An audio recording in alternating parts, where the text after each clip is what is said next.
Welcome to the HR Happy Hour Work Break. You're here with Trish and Steve. Hey, Steve Bose. Hey, Trish, how are you? I'm good. Long time no see. Back after the long weekend. Yeah, it was nice. I know. I thought for a minute yesterday, should we do one of these on Tuesday? And I have to be honest with you, I was writing this article that I've been writing for days and days because it's research and writing. I was just like, I didn't even take any kind of break at all until about Wow. 4 in the afternoon. So that's how it went. How Yeah, about you? How was your weekend? good. Yeah, I love the Labor Day weekend.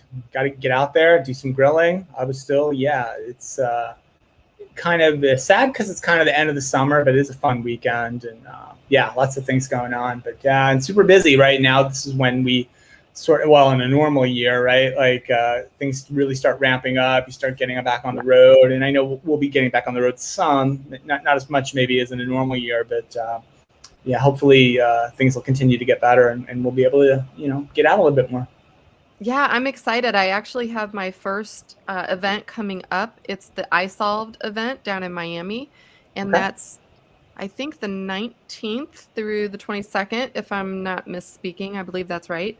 And I'm excited. I'm going to be on leading a women in leadership panel. And I Okay. just had like a prep call this morning. And so I think we would have been excited anyway, because it's a pretty cool topics that we're going to cover. Mhm. But it was like times 100, right? Like Mhm. everyone's so excited to go. We're all talking about like, okay, what's the dress code? What are we going to wear? I'm like, I don't know about all you, but I am going to dress up. I feel like I need to come in a formal gown or something because I haven't dressed up in a long time, Steve. You're not going to the prom, I don't think. That's true. I'm not. No, I'm Okay. gonna wear a dress and heels like a proper businesswoman, but There I you don't go. know. Like, I know you've got tech coming up. Do you have anything before tech that's in person, or is that your first in No, I person? do not. I do not. Just HR Tech coming up in a Okay. little less than 3 weeks now. But I did turn down a couple of things just because it's hard for me to Yeah.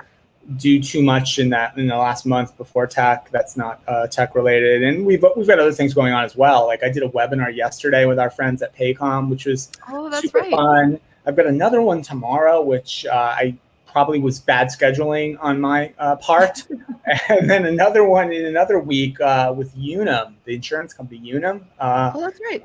Yeah, that's going to be exciting too. So it's fun to work with new people, but also it's a lot going on at one time. But Trish, I do have news though. I would love to get to. It just hit the Okay. press this morning, All right. and I think maybe you can guess what I'm going to talk about. Labor Job. market data, Trish. Jobs data. Of course, the JOLTS report came out this morning. You want Yay. to guess? This is our monthly thing. How many No, I open jobs don't are want to there guess. in the United States? Trish, take a guess. I'm a I'm a poor guess. Okay, wait. What am I guessing? How many open jobs there are in the United States as of the last Mhm. business day of July? That's when this data is from. This data is on like about a 1 month-ish lag. 2.3 million. Okay, Trish, you consistently guess much, much too low, Trish. A new record high, 10.9 million open jobs in Really? the United States, an all-time series high. Trish quits, the number of people who Yeah, voluntarily winter quit. left their jobs in July, 4 million, near the all-time high. The quits have been elevated for months now, Trish. This number was around 2.5 million prior to the pandemic every month. Yeah. Now it's hovering right around 4 million month after month after month. There are more open jobs in the United States than available workers to fill them, which is not a surprise to many of the HR folks who watch the show and listen to our podcast who are struggling to hire people. So 10.9 million, Trish. Huge number. Well, it's a struggle too because a lot of the people who are out of work by their own choice or not their own choice, the jobs available are not necessarily anything related to what they did before, and they might be in the hospitality business or some other industry even where they don't want to go do that job. So it's a bit of a disconnect. I mean, yeah, there are a lot of jobs open and a lot of people available, but they're not Yeah. always a good fit, right?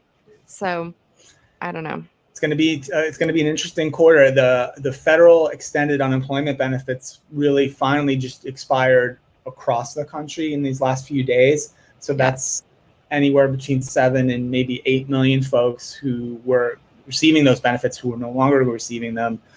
It's estimated certainly that'll put a little impetus to get some of those folks back into work a little bit more faster than maybe they would have otherwise. But we'll see. Like the data's mixed on that as well. Don't you think the government is going to extend that again? Like every time that it's expired, they've extended again. I think there's a lot of people like going like, well, are they really going to extend it again? It seems if I had to guess, I would say no. It seems unlikely to me only because of those job opening numbers being what they are, right? Right. It'll become harder and harder to sell that politically, I think, to continue extending benefits when job openings continue to hit record highs month after month after month. But that, I don't know. I'm an amateur labor market analyst, so I'd say you're semi-professional. You get paid for it. So anyway, hey, listen, I have a would you rather, Steve Bose. Okay. I think I know the answer on this one. I just read them as they come up, right? I don't make these up. It's the first one that popped up when I went to the site. Would you rather lead a boring life from here forward, which could be what you're doing, I don't know, or would you rather be reborn with all your current memories into a baby of the opposite sex? Oh, I can't even contemplate that. That's hard. I can't even understand what that means. Like you'd be like a super smart baby? Like you'd be like the smartest baby in the world then? All your memories. I'd be a little baby talking about labor market data, like right from the get-go. You would be, yeah, you would be like that. But a girl, you'd be a girl baby. That's all right. That's fine. I'd probably take the latter then. Yeah. Really? I don't know. What would you take? That's hard. That's a weird. Those two things feel very different to me. Well, no, I would take. I would take being a baby again, obviously. But anyway, hey, one other thing I wanted to ask you. I know you have a son that's in college. When he was little, did you watch Blue's Clues? Was that one of his shows that he watched? Yeah, probably. I don't remember it terribly well, but I'm familiar with the show. Yeah, I've heard of it. So the biggest thing right now on Twitter, on Facebook, anywhere on social media, pretty much even on TikTok, I've seen it, is, do you remember Steve, the main guy from Blue's Clues, who was the one that would talk to the kids? One guy. I remember that there was a guy and then another guy came in and replaced him. That's all I remember. Kind of like a Mr. Brady. Right. And so Steve left and it was very abrupt. Like they said he went away to college, right? Wow. And so now it's the 25th anniversary. So yeah, I guess your son would fit into that mold too, right? Of having watched that. Mine definitely did too. We even had like a Blue's Clues room for the kids. Like it was after their nursery came the Blue's Clues room. So anyway, but yeah, so Steve left. He went away off to college supposedly. So he's come back now 25 years later and he made a video and it looks just like Blue's Clues, the right background, everything, And he's talking to all of us like, hey, I'm really sorry I left. That was really abrupt. That was really painful. I shouldn't have done that, right? I apologize to my friends. And like everyone, men, women, everyone are like all in their feels over Steve and Blue's Clues. So fair enough. I feel like we need to watch it. Maybe. I remember the show. I don't remember much about it. And look here, our friend Josh Rock is saying, Steve, see? Blue was the dog, right? That's the dog. Blue was the dog and Steve was the boy. And then Steve went away and then it was Joe. And we liked Joe. We get to like Joe, but like, it wasn't Steve. Steve left us with, anyway. Trish, you mentioned college. I have a college item here. Yeah. Interesting USA factoid of the day on college. Okay. Women, Trish, make up 59.5% of all enrolled college students in the United States. That's an all-time high. And in the next 5 years, Trish, if the trends continue, the enrollment trends continue, 2 women will earn a college degree for every 1 man in the next 5 or 7 years. How about that? I think that would really change the world of work if that's actually true. Yeah. It really will. That would be interesting to see how that's going to play out. I had no idea it was that high. I mean, I thought it would be more 50-50. Yeah, me either. Logically, you'd think that, right? It's about our population's about 50-50, right? Yeah. I think for the most part. Yeah, how about that? I think too, though, I think college enrollment is going to decline. It's the colleges, and maybe it's just I'm seeing it now because I have 2 that are going through it at the moment, but it just feels like, man, they are heavy into recruiting. They are really trying to get kids back after this pandemic. They're really trying to, showcase what's great about their school. They're really good at showing what's different about their schools.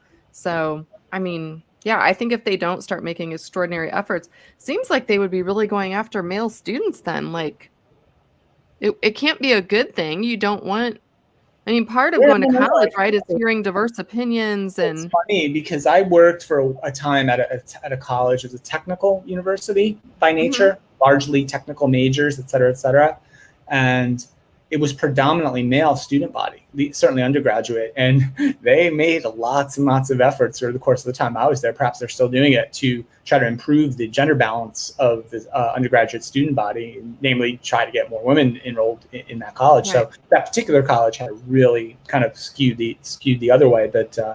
It's interesting to see how that longer term will play out in some of the labor market trends that we talked about. I And wonder if that's because colleges did focus on female enrollment. Do you well, they think did. that that's why Well, it's swinging the other way? yeah. They haven't focused on. I don't know. I think every college is unique, kind of, but yeah, I know that this college was definitely focusing on getting more women. Last thing for Oh, me, Josh Trish. Rock is saying they're offering big scholarships. You know what, Josh? I hope you're right too. I feel like that's what we're praying for in my family is big scholarships. I got an Instacart order yesterday, Trish, and I think this is Did the you? second time I've had this shopper left me a nice note in one of the grocery bags. Open me for Oh Steve. my gosh. Wait. You're like what is Alice in Wonderland? Thank you, it says. It was a pleasure to be your shopper today. Please take a moment to rate my service, blah, blah, blah. Thanks for the opportunity. Your That's really shopper nice. named Jennifer. Thank you, Jennifer. You did a great job. I will absolutely give you a 5-star rating. I've done Instacart now for a year and a half. Jennifer's the only person who puts a little note in the back. I have never had a note. Shout I out, feel Jennifer. like though, don't you feel like Jennifer should really play that up? It should be like a drink me one on like some of the stuff you bought to drink, eat me on some of the like Yeah, that let's may be go going. full Alice in Wonderland on it, right? Maybe asking a little too much, but there you go. I don't know. Hey, listen, I'm gonna have to go because I have someone here mowing my lawn, so we're probably gonna get a Aren't you little fancy? lawnmower action noise here in a moment. But anyway, hey, thanks for everyone. I also want to just say hi to Lindsay who weighed in. We had just talked about the would you rather. So Lindsay would rather be the baby for sure. Oh, she likes your hat. Look at that. Lindsay's pretty awesome. So hi, Lindsay. I hope you're doing Hey, well. Lindsay. I didn't even notice the hat. See, if it wasn't for Lindsay, I'm so used to looking at your face. How many of these do you think we've done in the last year and a half? Oh, Too and many. Josh is off to Sherm. You know what? We didn't give a shout out to Sherm. Too Sherm many. is going on today. Is it? So Is that it what's going on? is. And they're in person. So I'm anxious to hear how that goes. A lot of people were flying off to Las Vegas yesterday. So yeah, got to follow that on Twitter. Follow the Sherm hashtag, everyone. All right. Have a great rest of your day. We will see you back here on when? Wait, it's Wednesday. I don't know. Friday, Maybe probably. Friday. We've I been think not summer. doing Fridays. I Maybe think Friday. summer Friday's over, probably. So Yeah, we'll let's come probably back on Friday anyway. come back I Friday. miss seeing your face. I don't think I can go until Monday without seeing your face, Steve Buzz. You'll be fine. All right, everyone. Have a great couple days. We'll see you back here on Friday.